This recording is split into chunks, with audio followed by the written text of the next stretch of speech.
আকাশবাণী খবর পড়ছি প্রিয়া বিশ্বকর্মা। প্রথমে বিশেষ খবর।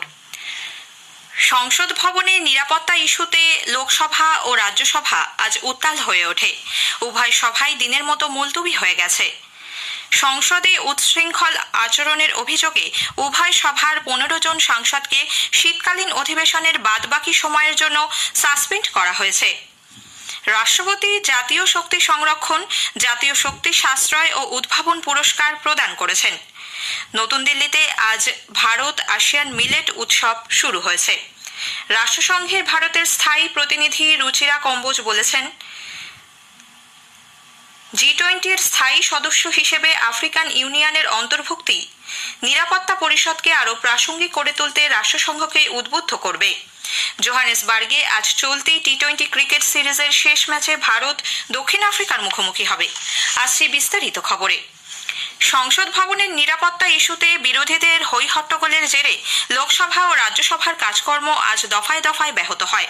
উভয় সভায় দিনের মতো মুলতুবি হয়ে গেছে। দ্বিতীয়বার মুলতুবি হওয়ার পর দুপুর 3টায় লোকসভার অধিবেশন বসলে বিরোধী সদস্যরা দর্শক গ্যালারি থেকে দুই যুবকের লাফিয়ে পড়া এবং স্মোক ক্যান থেকে ধোঁয়া ছড়ানোর ঘটনা নিয়ে স্লোগান দিতে থাকেন। এ বিষয়ে স্বরাষ্ট্রমন্ত্রী অমিত শাহর বিবৃতির দাবিতে অনড় থাকেন তাঁরা। তুমুল চিৎকার চেঁচামেচির মধ্যে অধিবেশন দিনের মতো মুলতুবি করে দেওয়া হয়। এর আগে আজ সকালে অধিবেশনের শুরুতে কংগ্রেস, ডিএমকে, তৃণমূল কংগ্রেস, জেডিইউ, এনসিপি সহ বিরোধী সাংসদরা গতকালের ঘটনা নিয়ে ওয়েলে নেমে বিক্ষোভ দেখান। অধ্যক্ষ ওম বিড়লা বলেন, এই ঘটনায় সকলেই উদ্বিগ্ন।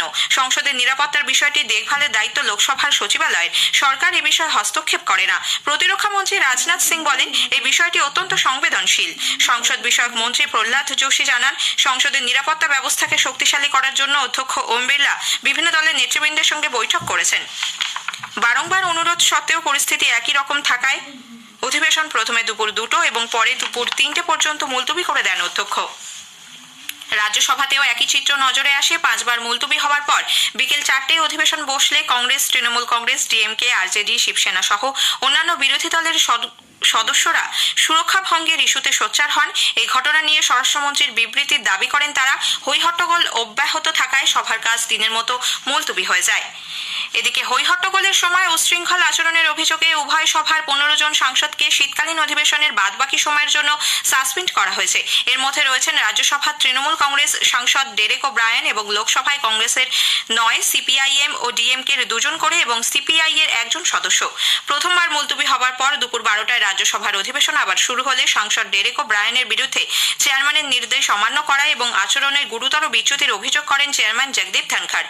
এরপর সভার নেতা পীযূষ গোয়েল তৃণমূল কংগ্রেস সাংসদকে সাসপেন্ড করার প্রস্তাব আনলে ধ্বনি ভোটে তা গৃহীত হয়। এদিকে দুপুর 2টো পর্যন্ত লোকসভার অধিবেশন মুলতুবি হবার পর ফের সভা বসলে সংসদ বিষয়ক মন্ত্রী প্রহ্লাদ যোশী কংগ্রেস সাংসদদের সাসপেনশন সংক্রান্ত প্রস্তাব উত্থাপন করে বলেন, এই ধরনের আচরণ সভার মর্যাদা ক্ষুণ্ণ করে। এখানেও ধ্বনি ভোটে প্রস্তাবটি পাশ হয়। চেয়ারম্যানের নির্দেশ সত্ত্বেও ডেরেক ওব্রায়েন সভাকক্ষ ত্যাগ করতে অস্বীকার করায় তাঁর যথাযথ আচরণ না করার বিষয়টি প্রিভিলেজ কমিটিকে জানানোর ব্যাপারে সভায় একটি প্রস্তাব আনা হয়। কমিটিকে 3 মাসের মধ্যে তার রিপোর্ট জমা দিতে বলা হয়েছে। অধিবেশন চলাকালীন লোকসভায় দর্শকদের গ্যালারি থেকে 2 যুবকের লাফিয়ে পড়া এবং স্মোক ক্যান থেকে ধোঁয়া ছড়ানোর ঘটনায় লোকসভার সচিবালয় 8 নিরাপত্তা কর্মীকে সাসপেন্ড করেছে। এরা হলেন দিল্লি পুলিশ সহ বিভিন্ন নিরাপত্তা সংস্থার কর্মী। বিদ্যুৎ মন্ত্রক জানিয়েছে, গত 9 বছরে দেশে 1,93,000 মেগাওয়াট অতিরিক্ত বিদ্যুৎ উৎপাদন ক্ষমতা বৃদ্ধি পেয়েছে। লোকসভায় এক লিখিত প্রশ্নের উত্তরে কেন্দ্রীয় বিদ্যুৎ মন্ত্রী আর.কে সিং বলেন, এনডিএ সরকারের আমলে ভারত বিদ্যুৎ ঘাটতির দেশ থেকে বিদ্যুৎ উদ্বৃত্ত দেশে পরিণত হয়েছে। 2014 সালের মার্চে যেখানে বিদ্যুৎ উৎপাদনের ক্ষমতা ছিল 2,48,000 মেগাওয়াট, 2023 সালের অক্টোবরে তা 70% বৃদ্ধি পেয়ে হয়েছে 4,25,000 মেগাওয়াট। জাতীয় শক্তি সংরক্ষণ দিবসে রাষ্ট্রপতি দ্রৌপদী মুর্মু আজ নতুন দিল্লিতে জাতীয় শক্তি সংরক্ষণ পুরস্কার, জাতীয় শক্তি সাশ্রয় ও উদ্ভাবন পুরস্কার প্রাপকদের হাতে তুলে দেন। শক্তি সংরক্ষণ সম্পর্কিত জাতীয় চিত্রাঙ্কন প্রতিযোগিতার বিজয়ীদেরও পুরস্কৃত করেন তিনি। রাষ্ট্রপতি বলেন, জ্বালানি ও শক্তি সংরক্ষণে প্রদত্ত এই পুরস্কার অন্যদেরও অনুপ্রাণিত করবে। भारत के वर्ष 2030 तक नेशनली डिटरमाइंड कंट्रीब्यूशंस के लक्ष्यों को हासिल करने की यात्रा में केंद्रीय ऊर्जा मंत्रालय के green energy open access rules 2022 और रिन्यूएबल परचेज ऑब्लिगेशंस जैसे प्रयासों का भी महत्वपूर्ण योगदान रहेगा। लाइफ यानी लाइफस्टाइल फॉर इन्वायरमेंट के अनुरूप अब भारत ने ग्रीन क्रेडिट की पहल की है, जो हमारी परंपराओं से जुड़ी पर्यावरण संरक्षण की पद्धतियों को प्रोत्साहित करती है। मैं आशा करती हूँ ये सभी प्रयास हमारे स्वच्छ ऊर्जा और पर्यावरण संबंधी लक्ष्यों को हासिल करने में महत्वपूर्ण सिद्धि होगा। পুনের এসপি কলেজ আজ পড়ার জন্য বৃহত্তম জমায়েতের আয়োজন করে গিনেস ওয়ার্ল্ড রেকর্ড অর্জন করেছে। পঠন পাঠনের অভ্যাসে ভারতীয়দের সামনের সারিতে রাখার প্রধানমন্ত্রী নরেন্দ্র মোদীর চিন্তাভাবনার সঙ্গে সঙ্গতি রেখে এর আয়োজন করা হয়। 3000-এরও বেশি পড়ুয়ার অভিভাবকরা গল্প বলার মাধ্যমে পঠন পাঠনকে উৎসাহ দিতে এই অনুষ্ঠানে অংশ নেন। প্রধানমন্ত্রী নরেন্দ্র মোদী বলেছেন, পড়ার মধ্যে যে আনন্দ রয়েছে তা সকলের মধ্যে ছড়িয়ে দিতেই এই উদ্যোগ। সোশ্যাল মিডিয়ায় এক পোস্টে শ্রী মোদী এই অনুষ্ঠানের সঙ্গে যুক্ত সকলের প্রশংসা করেন। মহিলাদের নিরাপত্তা সুনিশ্চিত করার পাশাপাশি তাদের কল্যাণ ও অধিকার রক্ষায় সরকার বেশ কিছু উদ্যোগ গ্রহণ করেছে বলে কেন্দ্রীয় স্বাস্থ্যমন্ত্রী ডক্টর মনসুখ মান্ডাভিয়া জানিয়েছেন। নতুন দিল্লিতে আজ সাংবাদিকদের তিনি বলেন, মেয়েদের সুরক্ষায় one nation one helpline number 181 চালু করেছে নরেন্দ্র মোদী সরকার। হিংসা ও নির্যাতনের শিকার মহিলাদের একই ছাদের তলায় পুলিশ, চিকিৎসা, আইনি সহায়তা এবং কাউন্সেলিং এর মতো পরিষেবা দিতে সারা দেশে 703টি ওয়ান স্টপ সেন্টার তৈরি করা হয়েছে। খবর শুনছেন আকাশবাণী থেকে। কেন্দ্রীয় কৃষিমন্ত্রী অর্জুন মুন্ডা আজ নতুন দিল্লিতে ভারত আসিয়ান মিলেট উৎসবের উদ্বোধন করেছেন। এর মূল লক্ষ্য হল আন্তর্জাতিক মিলেট বর্ষের সঙ্গে সামঞ্জস্য রেখে বাজরা জাতীয় মোটা দানার খাদ্যশস্যের বাজার তৈরি এবং সচেতনতা বৃদ্ধি করা। Cambodia, Indonesia, Laos, Malaysia, Myanmar, Philippines, Thailand ও ভিয়েতনামের প্রতিনিধিরা এতে অংশ নিচ্ছেন। রাষ্ট্রসংঘে ভারতের স্থায়ী প্রতিনিধি রুচিরা কম্বোজ বলেছেন, ভারতের সভাপতিত্বে G20-র স্থায়ী সদস্য হিসেবে আফ্রিকান ইউনিয়নের অন্তর্ভুক্তি একটি গুরুত্বপূর্ণ পদক্ষেপ। এই সংস্কার বর্তমান পরিস্থিতিতে নিরাপত্তা পরিষদকে আরও প্রাসঙ্গিক করে তুলতে রাষ্ট্রসংঘকে উদ্বুদ্ধ করবে।